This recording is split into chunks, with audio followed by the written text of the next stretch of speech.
Oke, ini tampilannya seperti ini ya. Ini jadi nanti kalian download softwarenya. Nah, ini adalah software, salah satu software ya. Jadi softwarenya itu sebenarnya banyak yang digunakan untuk membuat flowchart. Termasuk kalau misalkan kita pakai Microsoft Word atau di PowerPoint juga kan nanti tinggal pilih dari sini ya. Tinggal pilih insert. Tapi Bapak kalau di sini hanya sebatas flowchartnya aja. Jadi nggak nggak ada tambahan untuk yang lainnya ya. Jadi misalkan untuk lingkaran tinggal insert, nah tinggal kita cari di shape ya, di shape seperti ini, tinggal dipilih lingkarannya. Ya, kemudian buat contoh ya seperti ini, kemudian ada panah ke bawah, tinggal cari panahnya ya, kemudian tarik lagi ke bawah dan seterusnya ya. Nah, yang ini ya nanti untuk tugasnya adalah kalian buat seperti ini ya, tapi buatnya menggunakan aplikasi yang baru ya, artinya kalian ini Bapak yakin sudah bisa lah ya setiap hari mungkin ketemu dengan PowerPoint, dengan Microsoft Word. Nah, kita gunakan aplikasi yang baru jadi supaya kita punya ilmu baru seperti itu ya. Nah, nanti kita akan buat flowchartnya seperti ini ya. Nah, untuk membuat flowchart itu kan berarti kalau kemarin itu ada artinya ya. Jadi kalau untuk star ini berarti lambangnya elips ya atau seperti ini ya. Jadi tidak berbentuk lingkaran, tidak juga berbentuk persegi seperti ini. Kalau di gambar-gambar simbolnya tampilannya ada yang bentuknya elips seperti ini, ada yang seperti ini. Ya. Nah, praktikum hari ini jadi nanti kalian bikin seperti ini ya. Ini yang mudah dulu, yang maksudnya yang sederhana. Caranya adalah setelah kalian punya softwarenya, ya, Flowgorithm. Nah, ini di install, nanti diinstal di laptop, ya, diinstal di laptop kalian. Nanti Bapak akan share filenya, atau kalian bisa download di ini ya, di software bawaan dia. Jadi namanya adalah Flowgorithm. Nah, yang ini ya. Nah, Flowgorithm. Kemudian ini situsnya. Jadi nanti tinggal masuk ke sini. Kayaknya ini kemarin sudah diterangkan ya? Belum. Kemudian masuk ke download. Nah, nanti pilihnya downloadnya karena laptop Bapak menggunakan Windows 10 64 bit, berarti tinggal download yang di sini. Nanti ketika diklik, dia akan masuk ke bawah ya, ke download. Nah, setelah di-download nanti diinstal. Diinstalnya seperti biasa. Nah, kalau udah diinstal seperti biasa, cara menginstal di laptop ya, Bapak yakin sudah banyak yang pandai cara menginstal ya. Tinggal next aja, next, finish. Nah, nanti tampilannya jadinya seperti ini. Ya, ini kita bahas dulu karena waktunya sudah menipis ya. Jadi kita buatnya seperti ini. Nah, pertama defaultnya adalah main seperti ini, main dan end atau start dan stop. Ya, jadi untuk membuat algoritma itu harus ada awal dan akhir. Ya, jadi awalan atau start atau mulai ya, kemudian stop, terakhir atau finish boleh seperti itu. Yang penting lambangnya seperti ini. Ya, kalau tulisannya mau seperti apa tidak masalah. Yang penting lambangnya. Jadi kalau lambang awal itu seperti ini, lambang akhir sama seperti ini. Nah, jadi kalau misalkan ada dua-dua seperti ini, tinggal kita kasih nama. Oh, ini awal berarti main, akhir itu berarti end, awal itu berarti start, akhir itu berarti stop atau finish seperti itu.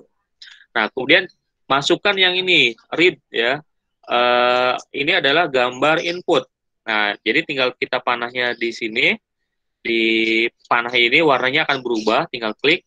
Nah, kemudian kita pilih yang mau mana yang akan kita masukkan, yaitu di sini jajaran genjang. Nah, jajaran genjangnya ada dua nih.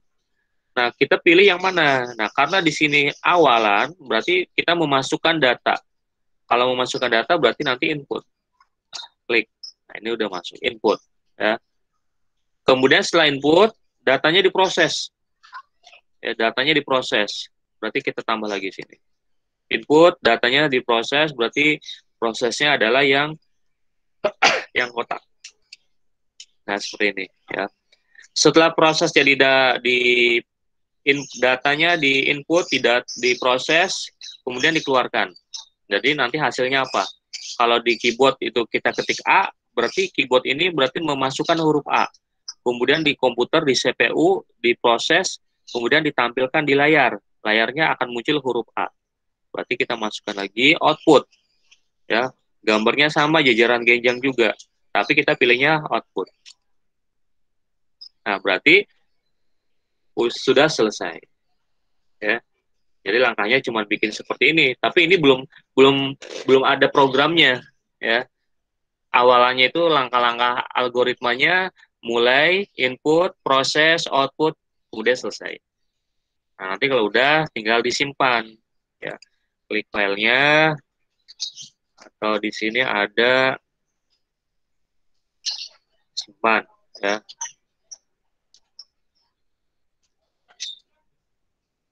Simpan, kemudian ini harus di-convert dulu ya, dijalankan dulu. Start.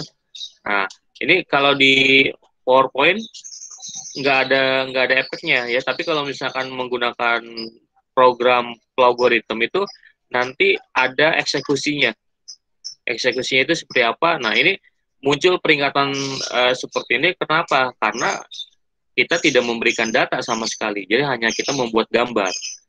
Nah, gambar ini nanti ketika dibuatkan datanya, ya, maksudnya itu dimasukkan rumusnya, nah nanti akan jalan.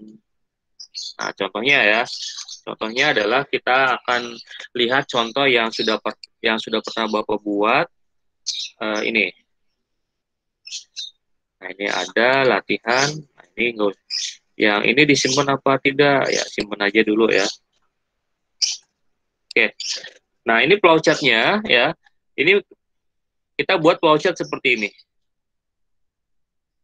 Mulai, nah ini ada tambahan lagi, memasukkan data apa? Identifikasi, kemudian output, input, dan seterusnya ke bawah. Nah, nanti hasilnya seperti apa? Ya, jadi tinggal dijalankan. Run. Nah, kalau tadi kan error ya, kalau yang ini jalan nih. Karena udah dibuatkan programnya. Nah, nanti ada perintah di sini. Masukkan nilai panjang. Ini algoritma atau apa? Ini adalah flowchart untuk menghitung persegi panjang. Menghitung persegi ya, persegi. Kotak. Masukkan nilai panjang. Nah, panjangnya misalkan 10. Panjangnya 10, enter atau diklik. Nah, masukkan nilai lebar.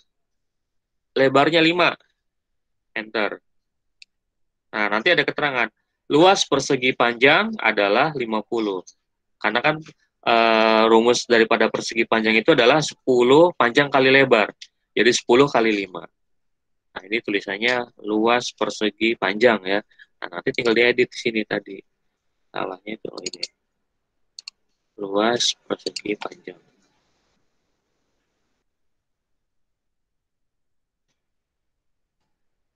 Jadi kalau yang pertama tadi cuma kita bikin kotak, bikin persegi, input ya, kemudian proses. Nah, tapi kalau di dalamnya sudah diberikan rumus, hasilnya seperti tadi. Nah, kita ulangi lagi contoh. Masukkan nilai panjang, misalkan panjangnya 80. Enter. Lebarnya, masukkan nilai lebar, lebarnya misalkan 50. Nah, ini outputnya apa ya? 80 itu berarti input. Input 80, masukkan lagi input 50, enter. Nah, luas persegi panjang adalah 4000. Jadi ini udah ada programnya nih. Ya, ini udah ada codingnya, bahasa pemrogramannya.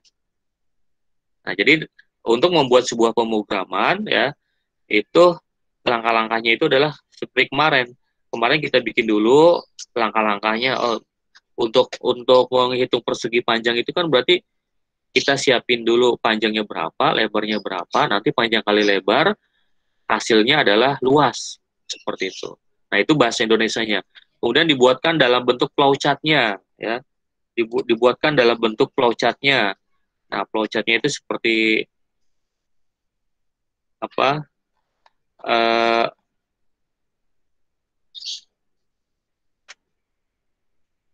ini ya, ini flowchartnya seperti ini algoritmanya, ini sudokutnya, maaf, ini sudokutnya seperti ini, ya, kemudian nanti ini sudokutnya seperti ini, kemudian nanti dibuatkan lagi flowchartnya. Nah, dibuatkan flowchartnya misalkan seperti ini, kemudian nanti hasilnya baru dipindahkan ke dalam bahasa pemrograman. Nah, kita kembali lagi ke sini. Nah,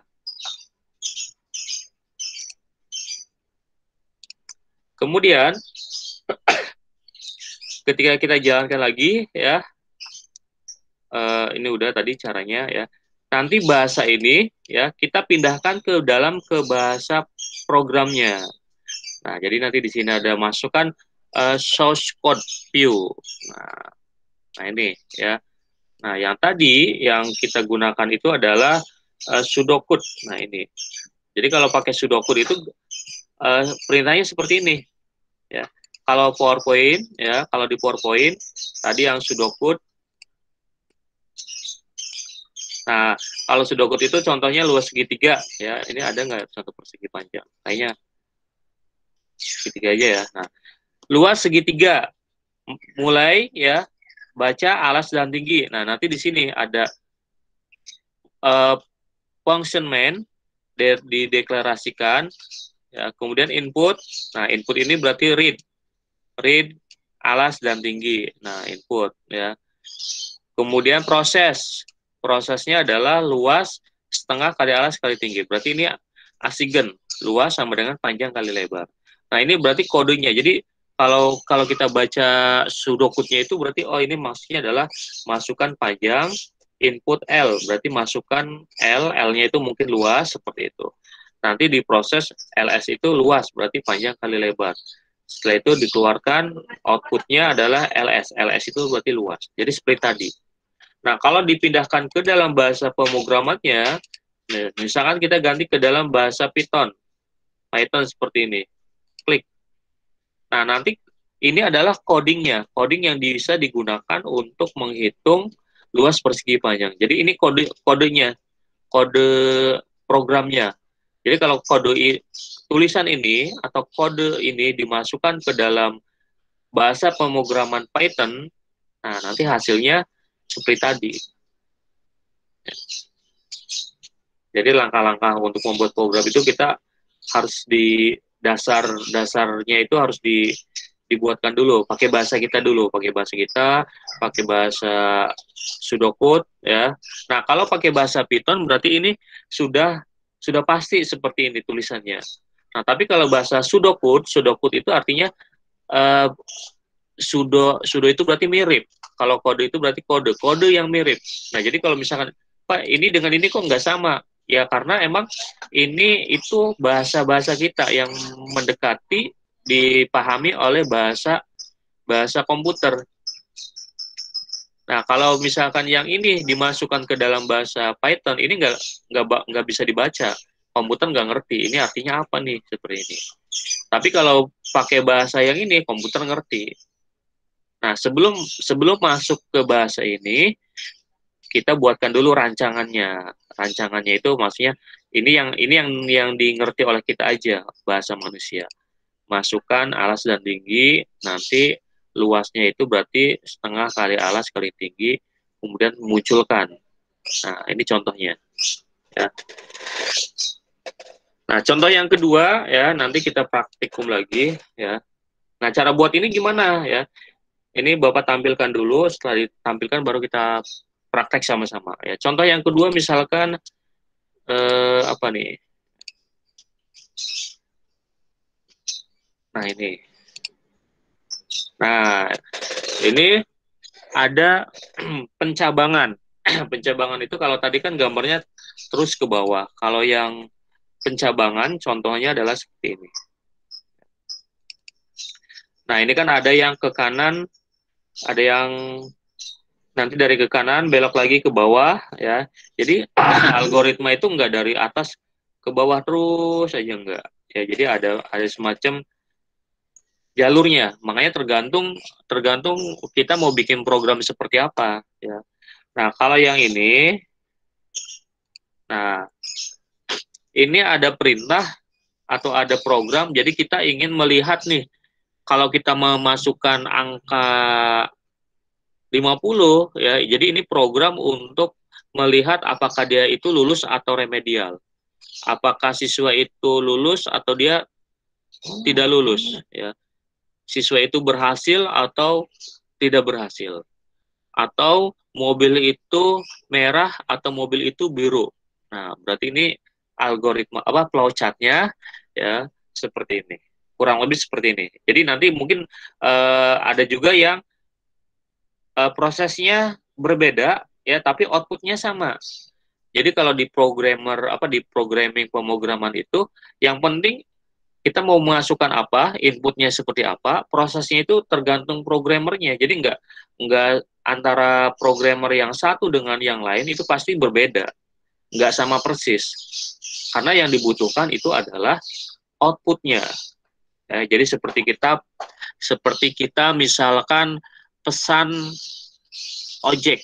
Nah, ada Grab, ada Gojek. Inputnya ketika kita input aplikasi di Grab itu pilih motor atau mobil. Ya di Gojek juga sama, mau motor atau mobil. Tapi tampilannya pasti berbeda. Nanti outputnya itu nanti ditampilkan jarak harganya berapa, jaraknya berapa kilometer misalkan. Di Gojek atau di Gojek juga sama, harganya berapa, ya, kemudian jaraknya berapa.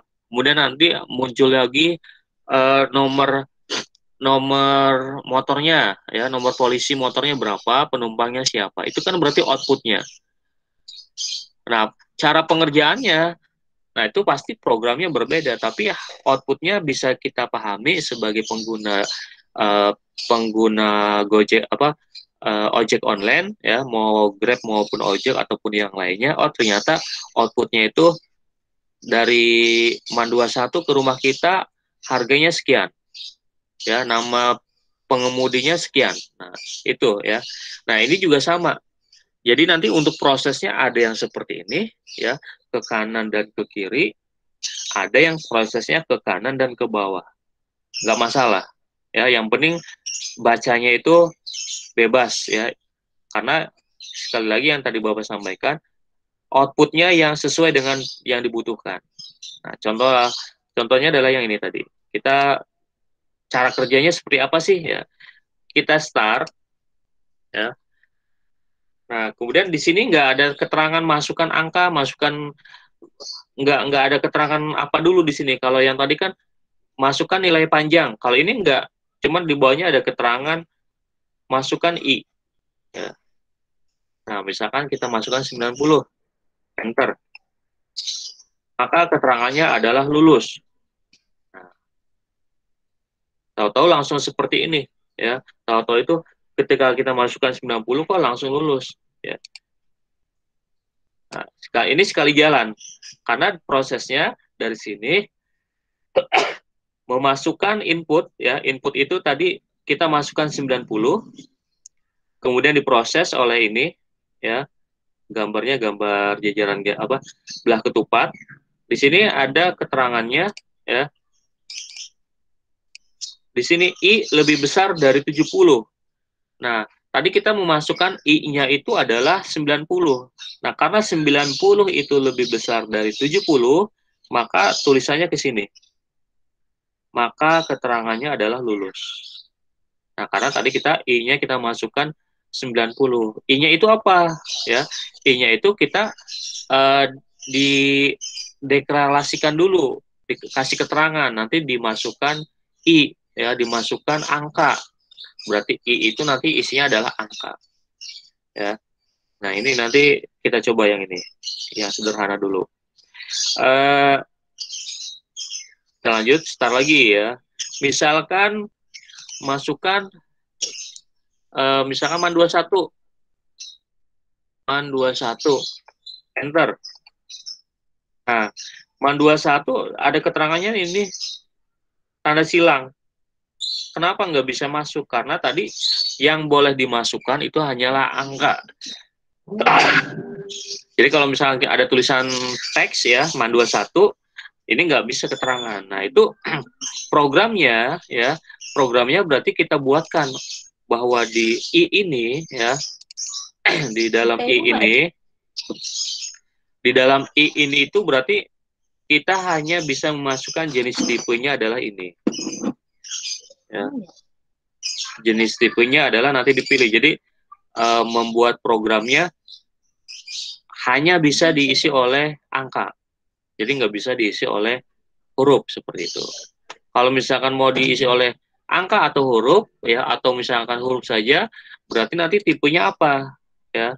Misalkan string ya. Kemudian oke. Okay. Nah,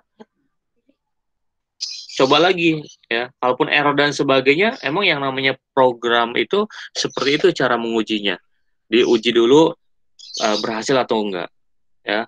Kemudian error, oh berarti salahnya di mana nih errornya? Berarti perbaiki lagi. Nah, itu untuk membuat sebuah program itu tidak langsung jadi. Ada yang namanya uji coba, try dan error. Coba dan error, apakah ada errornya? Semakin banyak errornya, ya itu berarti semakin tahu kita kelemahan dari program yang kita buat. Jalanin lagi. Oh, ini jalan programnya. Coba kita masukkan 90. Enter. Nah, munculnya malah seperti ini. Ya, berbeda dengan yang tadi. Karena apa? Karena tadi ada yang dirubah. Tipe datanya adalah string atau teks. Ya, coba kita masukkan teks. Ya. Nah, ini bisa masuk tapi ada keterangan tadi. Ya, tapi untuk 90 ya nggak ada keterangan lulus atau tidaknya. Coba kita masukkan man 21. Man aja misalnya. Enter. Mannya masuk ya. Nah, ini nggak kebaca. Berarti programnya masih ada kesalahan. Kita perbaiki lagi ya. Kita perbaiki berarti tadi I-nya itu karena angka ya, berarti I-nya berbentuk integer. Oke. Nah, warnanya yang tadinya merah sekarang udah warna hijau, berarti udah jalan seperti itu. Ya. Nah, untuk membuat seperti ini ya, itu dilihat dari cara kerja dari pseudocode-nya ya, pseudocode-nya. Oke, ya. Satu lagi, jalankan. Ya, ini kan nggak ada keterangan. Ini apa nih, mau dimasukkan apa nih, gitu kan. Nah, berarti nanti kita tambahkan di sini output, ya. Outputnya, tambahin di sini. Output, ya. Output itu yang dikeluarkan. Output itu yang dikeluarkan, ya bisa berbentuk tulisan ataupun hasil. Nah, kita akan buatkan tulisan dulu di sini. Diberi tanda petik 2, ya. Masukkan nilai siswa. Kurung, oke. Nah, ini ada keterangan seperti ini. Coba kita jalankan. Nah, di sini ada keterangan. Masukkan nilai siswa. Oh, berarti ini tulisan masukkan nilai siswa itu termasuknya kategori output. Karena dia tampil di layar. Jadi ini ibaratnya layar monitornya. Ya, berarti output. Masukkan nilai siswa itu berarti kategorinya output. Nah, tinggal kita masukkan. Misalkan kita coba, karena di sini apabila nilainya dari 70, kita coba misalkan 60. 60, enter. Nah, maka keterangannya remedial ya. Kenapa remedial? Karena di sini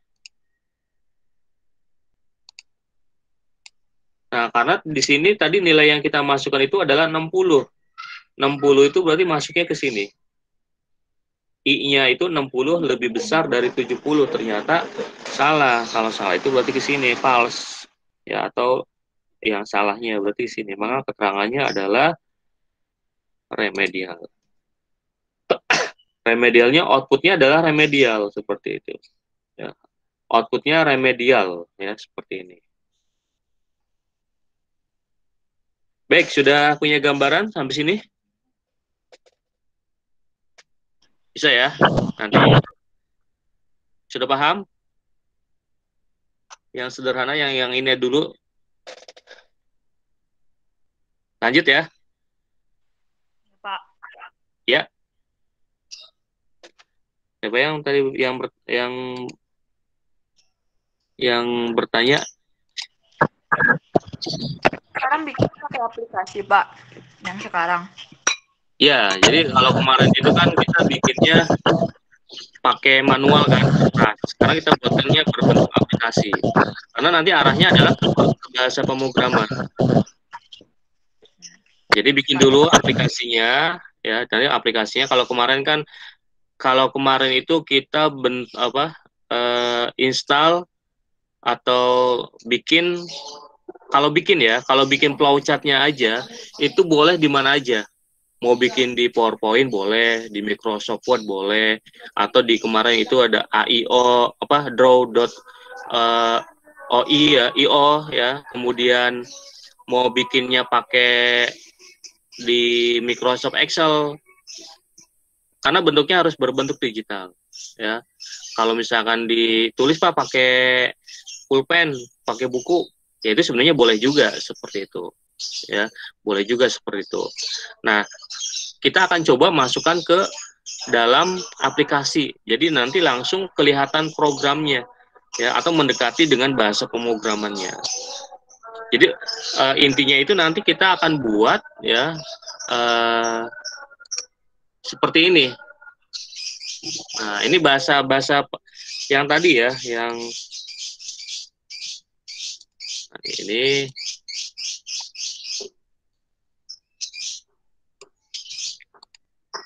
mana tadi? Nih.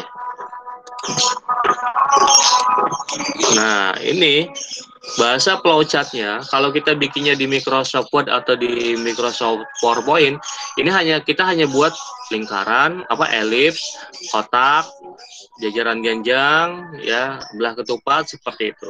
Jadi hanya sebatas ini. Kalau untuk tugas membuat flowchart-nya boleh pakai apa saja, ya. Tapi kalau nanti untuk praktikumnya, karena kita akan memasukkan ke dalam bahasa pemrograman, jadi nanti bahasa programnya itu seperti ini.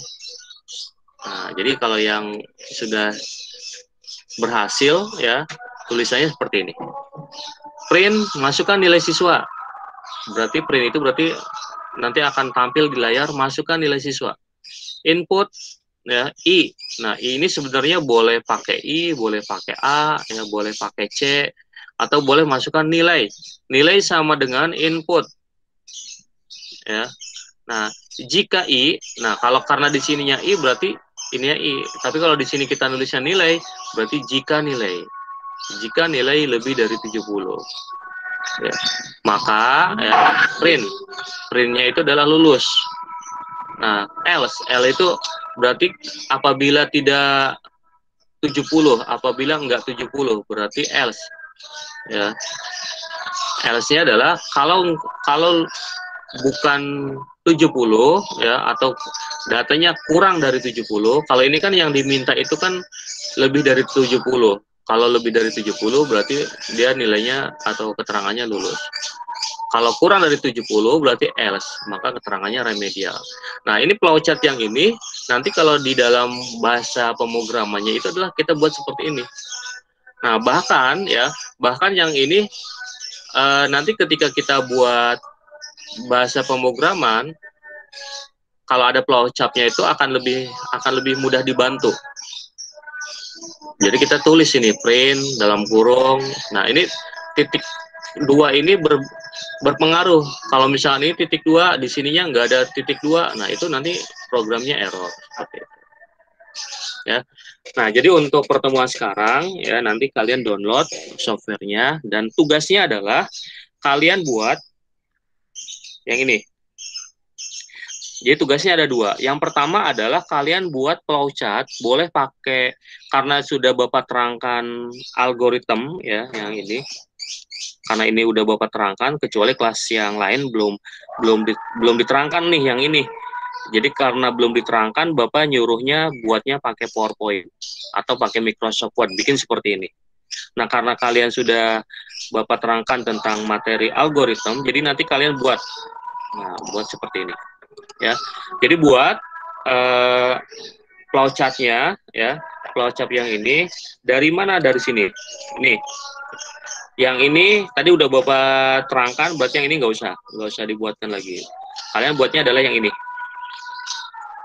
Ya, buat yang ini atau yang ini. Yang ini aja ya, buat yang ini. Nah, Pak, kok di gambar ini gambarnya ke kanan, tapi kok di flowchart gambarnya nggak ke kanan, ke kiri dan ke kanan, bukan ke kanan dan ke bawah. Nggak masalah, ya, nggak masalah. Yang penting dibacanya. Kalau mau seperti ini ya bikinnya di Microsoft Word, ya, bikinnya di Microsoft Word. Nah, kemudian yang kedua, nanti kalian buat juga, ya. Nah, nanti Bapak buatkan tutorialnya ya. Nanti Bapak sampaikan tutorialnya yang tadi, yang ini. Ya. Nah, yang ini nanti Bapak buatkan tutorialnya. Kalaupun enggak, kalian bisa lihat di YouTube banyak sekali tutorial tentang Flowgorithm. Nah, kamu tinggal lihat aja videonya di sana. Ya, atau nanti kalau misalkan Bapak sempat buatkan tutorialnya ya, termasuk nanti kalian bisa praktikum itu direkam videonya. Nah, contohnya satu lagi ya. Jadi misalkan bikin untuk luas lingkaran.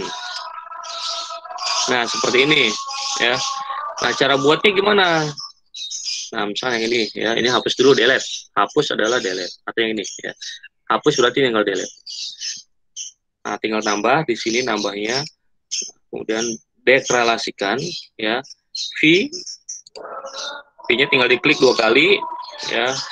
Kemudian kita masukkan di sini V PHI ya. PHI tulisannya integer karena nanti V itu berbentuk angka.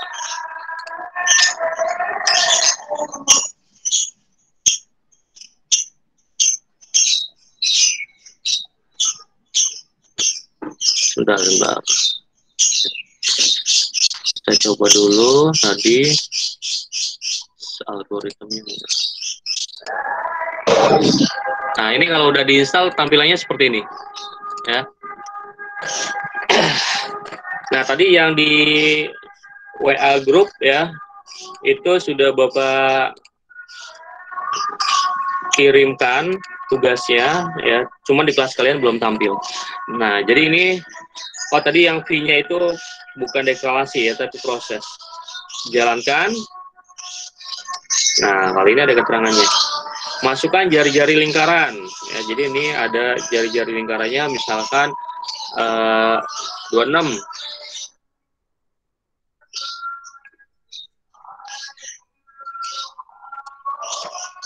Enter. Nah, jadi langsung luas lingkarannya adalah 2122,64. Keliling lingkarannya adalah segini. Nah, ini dari sini ya. Algoritmanya sudah benar. Nah, caranya seperti itu. Masukkan jari-jarinya. Jari-jarinya misalkan 10. Enter. Luas lingkarannya 314, keliling lingkarannya adalah 62,8. Nah, nanti kalau udah seperti ini, kode programnya seperti apa? Tools, kode. Nah, bahasanya adalah bahasa ini. Ini kalau menggunakan pakai bahasanya bahasa Python. Kalau menggunakan bahasanya bahasa C++ atau Java ya, atau yang lainnya, misalkan yang C++, bahasanya seperti ini lebih panjang sini terus, nah ini lebih panjang lagi seperti itu ya. Jadi untuk pertemuan sekarang praktikumnya adalah seperti itu ya. Tugasnya adalah kalian buat ini yang tadi ya, boleh yang ini, boleh yang ini, karena yang tadi sudah dibuatkan. Baik, itu saja. Ada yang ingin tanyakan? Bapak rasa cukup jelas ya, karena tadi waktunya kita harusnya jam 7, Bapak lihat jadwalnya lagi, ternyata dikirain Bapak jam 9, padahal kemarin Bapak baru share jadwal, katanya pas dilihat lagi jam 7, seperti itu. Itu saja mungkin yang bisa Bapak sampaikan pertemuan sekarang ya.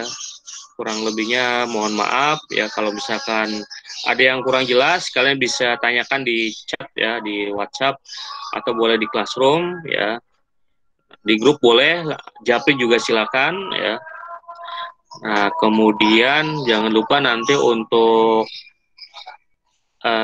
absensi udah semua ya. Dan yang terakhir adalah kita ambil fotonya. Nanti kalian screenshot di foto tersebut. Jangan lupa videonya ditampilkan. Baik, cukup ya. Itu saja yang bisa Bapak sampaikan pada pertemuan kali ini. Mohon maaf apabila apa yang tadi Bapak sampaikan kurang dipahami. Kalau kurang jelas, kalian bisa tanya di grup atau japri ke Bapak langsung boleh ya, atau tanya di classroom boleh ya. Kalau sekiranya pertemuan sekarang kurang dipahami ya. Untuk lebih jelasnya silakan nanti praktikum dulu ya, dicoba dulu semaksimal mungkin. Bapak yakin kalau sering mencoba, sering praktek, insya Allah bisa. Kita akhiri dengan membaca hamdalah. Alhamdulillahirrahmanirrahim. Alhamdulillahirrahmanirrahim. Astagfirullahaladzim. Astagfirullahaladzim. Subhanallahumma wa bihamdika. Asyhadu an la ilaha illa anta. Astaghfiruka wa atubu ilaik. Assalamualaikum warahmatullahi wabarakatuh. Waalaikumsalam.